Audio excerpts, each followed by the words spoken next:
Sir पिताजी जो है असम में लोहा ढो करके हम लोगों को पढ़ाते लिखाते थे सर। और इसके बाद जब घर की स्थिति नहीं सही हुई थी सर। संदीप की इच्छा थी कि उसका भाई पढ़ लिख करके नौकरी पा जाए और पैसे की वजह से दूसरा भाई पढ़ नहीं पाया। मैं सन 2009 में गांधी शताब्दी स्मारक स्नातकोत्तर महाविद्यालय कोलसा आजमगढ़ में सर संस्कृत से में सन 2009 में मैं टॉप किया था। संस्कृत से में आपने टॉप किया था? जी। और इसके पहले जो है सर जब सर्विस में नॉमिनी होता है तो पहले मेरा नाम डाल रहा था।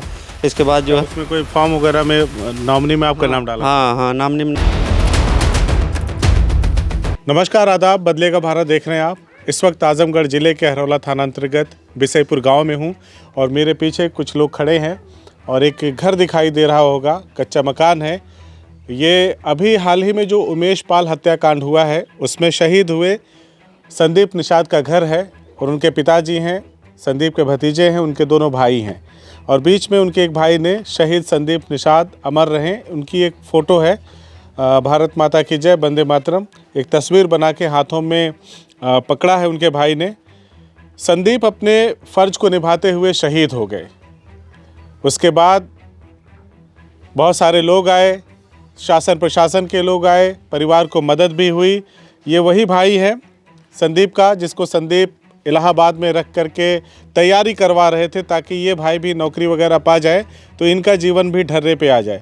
बीच में जो बच्चे खड़े हैं वो प्रदीप के हैं। संदीप प्रदीप से छोटे थे लेकिन नौकरी पहले पा गए तो इस वजह से अपने भाई को भी चाह रहे थे कि हमारा भाई भी किसी काम धंधे में लग जाए, नौकरी पा जाए, क्योंकि पढ़ने में बहुत ही तेज़ तर्रार हैं। ये एमए इन्होंने किया है संस्कृत से, सही है ना? हाँ सर। इन्होंने संस्कृत से एमए किया है और अभी कुछ ही देर पहले मुझे बता रहे थे कि पॉइंट के फ़र्क से रह गया मामला, नहीं तो आज ये भी किसी इंटर कॉलेज में प्रवक्ता होते। बहुत सारी चीज़ें हुई हैं इस दौरान, लगभग 2 महीने का वक्त बीतने वाला है। इस दौरान बहुत सारी चीज़ें हुई हैं। परिजनों को हालांकि उनके माता पिता को 10 लाख रुपए मिले हैं, लेकिन संदीप की जो पत्नी है उनको 40 लाख मिला। फिर संदीप के खाते में जो पैसा था वो भी उनको मिला और तकरीबन कुल मिला जुला के इंश्योरेंस वगैरह 1 करोड़ आसपास रुपया उनके पास है। अब वो यहाँ पे नहीं रहती, परिवार पूरी तरह से मुश्किल में है। इन लोगों ने उनसे निवेदन किया कि आप पेंशन वगैरह बनवा लीजिए अपने नाम से, लेकिन नौकरी प्रदीप को दिलवा दीजिए, क्योंकि संदीप भी चाहते थे कि प्रदीप नौकरी करे, नहीं तो छोटा भाई बड़े भाई को रख के क्यों तैयारी करवाता, वो भी इलाहाबाद में। तो जाहिर सी बात है कि संदीप की सोच यही थी कि प्रदीप सरकारी नौकरी करें, लेकिन संदीप अब नहीं है तो शायद प्रदीप का सपना सपना ही रह जाए, क्योंकि संदीप की पत्नी नहीं चाहती कि प्रदीप को नौकरी मिले। अगर वो चाहती तो उसी दिन ये तय हो जाता कि ठीक है प्रदीप नौकरी करेंगे, मेरी पेंशन बनी रहेगी। तो देर ना करते हुए अब मैं सारी बात इन लोगों से करना चाहूँगा। मैंने जो बातें बोली कितनी हद तक सही है? सर सही है। नहीं चाहती नौकरी करें आप? नहीं, वो जो है आला अधिकारियों के सामने खुद कही कि जो है मैं वर्दी पहनूंगी और सर्विस करूंगी। पुलिस में जाएंगे? हाँ पुलिस में जाएंगे, ये खुद उन्होंने कहा है मीडिया के सामने। तो लोगों ने उनको समझाया बुझाया नहीं कि अरे? बहुत समझाया बुझाया, जबकि पुलिस कप्तान साहब और जो है प्रयागराज से अधिकारी आए थे, लखनऊ से आए कि बेटी जो है तुम पेंशन ले लो और सर्विस दोनों भाइयों में जिससे पटती उसको दे दो, लेकिन जो है एक बार जबान नहीं खोली वो। चलिए, ये तो विवाद का मामला है। मैं चाहता हूँ प्रदीप थोड़ा आप अपने भाई और अपने संघर्ष की दास्तान बताएं, क्योंकि आपके पिता ने बड़ी मेहनत से पढ़ाया लिखाया है आपको। थोड़ा सा बताएं किस तरह का जीवन रहा है। सर पिताजी जो है असम में लोहा ढो करके हम लोगों को पढ़ाते लिखाते थे सर। और इसके बाद जब घर की स्थिति नहीं सही हुई थी सर, मैं सन 2009 में गांधी शताब्दी स्मारक स्नातकोत्तर महाविद्यालय कोलसा आजमगढ़ में सर संस्कृत से में सन 2009 में मैं टॉप किया था। संस्कृत से में आपने टॉप किया था? जी। इसके बाद सर जो मैं बीएड किया, पैसा की वजह से मैं सर हरियाणा से बीएड किया। क्या वजह थी? पैसे उसी की वजह थी और सर वहाँ जो काउंसलिंग डायरेक्ट होती थी और 10 या 20 हज़ार में होता था वहाँ बीएड। सन 2010 में मैंने जो है सर वहाँ से बीएड किया पैसे की वजह से सर। इसके बाद जो है सर मैं प्राइवेट डिग्री कॉलेज में वहाँ यहाँ नेवरी अम्बेडकर नगर में सर जो है पढ़ाने लगा। इसके बाद जो है संदीप जब सन 2018 में सेलेक्ट हुआ, इसके बाद तब कहा भैया जो है आप प्राइवेट में पूरा जीवन कट जाएगा, इसके बाद जो आप तैयारी कर लीजिए। तो मैंने कहा ठीक सोच है तुम्हारी। इसके बाद जो मैं तैयारी करने लगा। तो 21 वाले सर भर्ती में जो है मेरा पॉइंट से रह गया, नहीं तो इस समय मैं लेक्चरर होता इंटर कॉलेज में। इसके बाद जो है 24 फरवरी को ये घटना हो गई। और इसके पहले जो है सर, जब सर्विस में नॉमिनी होता है तो पहले मेरा नाम डाल रहा था। इसके बाद जो है उसमें कोई फॉर्म वगैरह में नॉमिनी में आपका नाम डाला? हाँ, नॉमिनी में नाम डाला था। इसके बाद जो है 3-4 महीने हुआ होगा। इसके बाद जो है अपनी पत्नी का नाम डाल दिया। इसके बाद जो है पत्नी चाहे जितने भी अधिकारी है वो बोली कि जो है सर्विस मैं करूँगी, पेंशन बन गई। और सर अमूमन ऐसा होता है, बहुत सारे केस में हमने देखा है कि घर में दूसरे लड़के को ही नौकरी मिल जाती है, लोग मान भी जाते हैं। जी। तो आखिर क्या वजह है कि नहीं मान रही हैं? नहीं सर, उसकी शुरुआत से वजह थी कि सर्विस मैं करूँगी। अब क्या वजह है वो ही बता सकती है सर, मैं इसके बारे में नहीं बता सकता हूँ।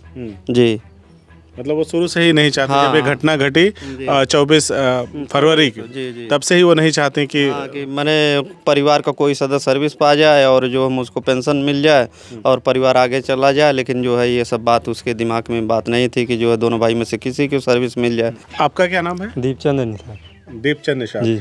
कहाँ तक पढ़ाई की आप? इंटर की। तो आपके भाई ने तो एमए किया है, संदीप पुलिस में थे, तो आगे क्यों नहीं पढ़ाई की आपने? हम पढ़ाई छोड़ दिए थे, इंटर किए तो बंद कर दिए पढ़ाई। अच्छा, क्या वजह रही? ये पैसा ऐसा की दिक्कत थी। ऐसा तो नहीं था ना, पढ़ने वढ़ने में कमज़ोर थे? नहीं, कमज़ोर नहीं थे पढ़ने। अच्छा, जी। पैसे की तंगी की वजह से पढ़ाई छोड़ दिया जी। था आपने। इनसे शादी उदी का बात चल रहा था, इनसे हाँ ऐसा सर, कुछ ऑप्शन दिया था आप लोगों ने? हाँ सर, जो है हम लोग जो है परिवार वाले जो है बातचीत नहीं किए थे शादी के प्रपक्ष में। लेकिन हमारे जितने रिश्तेदार भी आए थे कि मैंने इनसे शादी हो जाए, रह जाए। लेकिन जो है उसके बारे में कुछ उसका मंतव्य नहीं आया कि मैंने करेगी क्या करेगी, कुछ नहीं बोली वो। और यहाँ रहते भी नहीं? नहीं सर, वो माई के अपने हैं। अच्छा, जी। माँ क्या चली गई? ये आपके बच्चे हैं, पढ़ने जाते हैं सब? हाँ सर, पढ़ने जाते हो ना? जी सर। क्या नाम है? सचिन निषाद। सचिन। आपका क्या नाम है? जयदेव निषाद। हाँ, जयदेव निषाद। जयदेव। जी। आपका? शुभम निषाद। सर हमारा भांजा है। तो चाचा, ये घर आपका है ना? हाँ यही घर है। हाँ। तो जो आए थे अधिकारी वगैरह, जब संदीप का उसमें डेथ हो गया हमले में, तो आए थे अधिकारी वगैरह लोग, तो आवास वगैरह की बात हुई थी, क्या हुआ उसका? अभी तो कोई फैसला ही नहीं हुआ। कोई इन्फॉर्मेशन नहीं मिला? नहीं मिला। आवास वगैरह का? नहीं। अच्छा, तो अभी तो आपकी बहू भी तैयार नहीं है कि प्रदीप नौकरी करें, वो खुद नौकरी करना चाहते हैं, तो ऐसे में परिवार कैसे चलेगा? अब उसकी मर्जी है, हम तो कुछ कह नहीं सकता। तो आपने कहा नहीं कि बिटिया ये सब मत करो, उसको नौकरी करने दो, ताकि परिवार चलते रहना चाहिए तो ना? घर में तो कहने वाला सब था। नातबाज जितना आया रिश्तेदार, अधिकारी लोग कहे, कप्तान साहब भी किए, डीआईजी जी आए थे, इलाहाबाद से आए अधिकारियों थे। ने समझाया?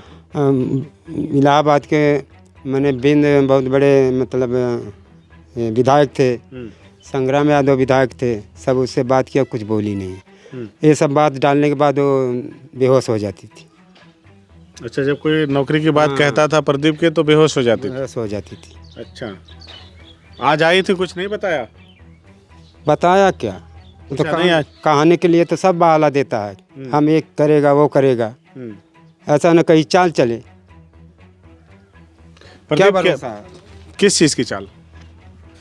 कि हम करेगा, साथ में रहेगा, ये करेगा वो करेगा। साथ में रहने के लिए तैयार हैं? तैयार क्या, उसकी मर्जी है। अब तो ये हम नहीं कह सकता, ना उसके पाँव पड़ेगा कि तुम रहो। उसकी मर्जी के अलावा कोई कुछ काम करता नहीं है, चाहे बहुत बड़ा अधिकारी हो चाहे कोई भी हो। अब बता दें, फिर कुछ आपको लगा होगा ना कि नहीं रहना चाहती हैं, कुछ तो ऐसा किया बताएं हम, किस तरह बताएं, किसी के दिल में तो कोई हला नहीं है। चलिए ठीक है। प्रदीप, आगे कैसा चलेगा फिर सफ़र, कैसे मंजिल कैसे मिलेगी? सर जो है पढ़ाई लिखाई अब करना हमको किसी न किसी तरह से सर, जो है नौकरी तो किसी न किसी तरह से हमको प्राप्त करना है सर। किसी न किसी तरह। जी, नहीं तो परिवार हमारा गर्त में चला जाएगा। जी।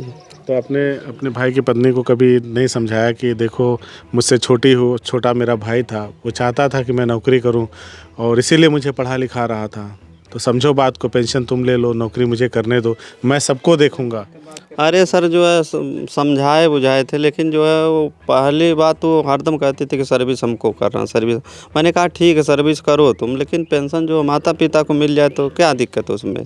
तो इसके बाद जो है शांत हो जाती थी, क्या करेगी क्या दोनों नहीं। में से एक ही का करवा हाँ दिया जी। अरे जबकि सर प्रयागराज से ACP साहब आए थे, कहे कि बेटी जो है तुम पेंशन ले लो और दोनों भाइयों में से जिससे 30% साकार दो सर्विस कर ले और तुम्हारा जो है जीवन यापन चलता रहे। लेकिन इसके बाद जो है कुछ जुबान नहीं खोली। तो इतना दिन बीत गया, इस दौरान भी कुछ ऐसा बात नहीं हुआ? नहीं नहीं सर कुछ बात नहीं है ऐसे। यहाँ से सर जो है फ़ोन करने के बाद जो है बातचीत होती, उधर से फ़ोन वोन नहीं आता है उसके मायके से। अच्छा, जी इधर से फोन होता है, उधर से नहीं आता। जी तो आप लोगों ने जैसे 2 नौकरी की मांग की थी, एक मृतक आश्रित की, एक परिवार को नौकरी दिया जाए, जी जी क्योंकि कोई सामान्य घटना तो थी नहीं नहीं, सर अपराधियों से लड़ते हुए शहीद हुए थे संदीप। जी तो सरकार की तरफ से कोई आश्वासन मिला था? नहीं सर कोई आश्वासन नहीं मिला, जबकि हम लोगों ने आवास की मांग किया था, 2 सर्विस की मांग किया था, शहीद स्मारक की, शहीद द्वार की, और जो है जब संदीप जीवित थे तो ये जो रोड से पकड़ के आप आए हैं उसके लिए बहुत संघर्ष किया था कि रोड बन जाए, पूरा गांव समाज आए जाए। लेकिन जो है वहां तक बना रोड, इसके बाद जो है रुक गया। अब क्या व्यवधान हम नहीं इसके बारे में बता सकते हैं।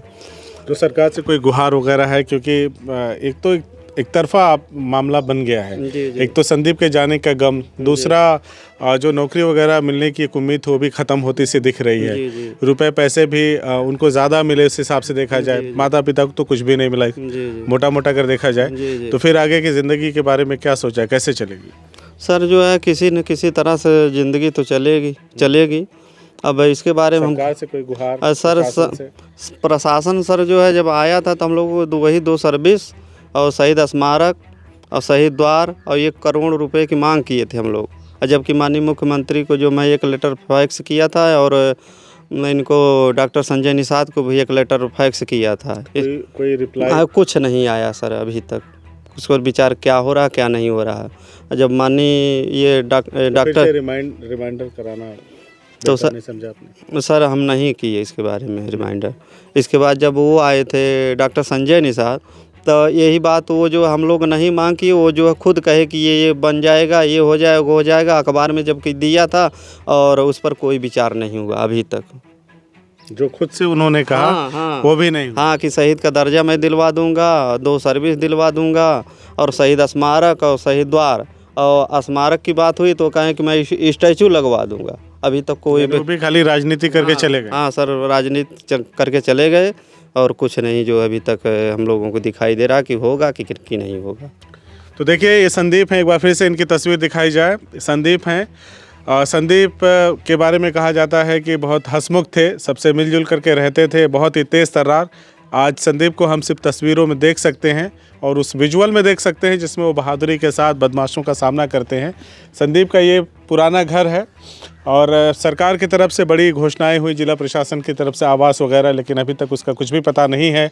संदीप की जो पत्नी है वो खुद नौकरी करना चाहती हैं, पेंशन उनके नाम से ही बन गया है और 50 लाख रुपए में 10 लाख माता पिता को ज़रूर मिले हैं, लेकिन 40 लाख उनकी पत्नी को मिला है। इसमें कोई दिक्कत नहीं है कि क्यों मिला है, कोई प्रश्न नहीं है, लेकिन एक परिवार ने जिसने अपना बेटा खोया उसे क्या मिल रहा है इस पूरे प्रकरण में, ये देखने और सोचने का विषय है। अगर उन्होंने अपने पति को खोया है तो इन्होंने अपने बेटे को खोया है, इन्होंने अपने भाई को खोया है।